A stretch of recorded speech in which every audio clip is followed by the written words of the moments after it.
অধিকাংশ কবিরাজ এগুলো হলো ভাওতাবাজি। বিশেষ করে তাদের রুগী কারা থাকে, 100-র ভিতরে 99 জন মহিলা দেখবেন। মহিলাদের কাজ কি? মহিলাদের কাজ হলো স্বামীকে কিভাবে বজে আনবে, হাতের মুঠে আনবে, স্বামীকে কিভাবে তার কথায় উঠবস করাবে, এই চিন্তা চেতনা মহিলাদের ভিতরে। আর এই সুযোগে এই সমস্ত ভণ্ড কবিরাজরাও তাদের এই সরলতা এবং এই যে তাদের ধারণা, এটাকে কাজে লাগিয়ে তারাও মুঠো ভরে হাত মুঠ ভরে তারা টাকা অর্জন করে নিচ্ছে, কামাই করে নিচ্ছে।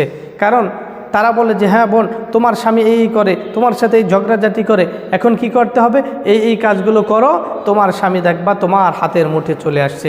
এই যে চিন্তা চেতনা, এর মাধ্যমেই আজকাল আমাদের সমাজের কবিরাজদের কদর বাড়ছে মহিলাদের কারণে। এই জন্য মা বোনদের বলবো, আপনারা কোনো কবিরাজের ভাওতাবাজির কাছে যাবেন না, কারণ আপনার স্বামী আপনার কথা উঠবে না, আপনি স্বামীর কথা উঠবেন।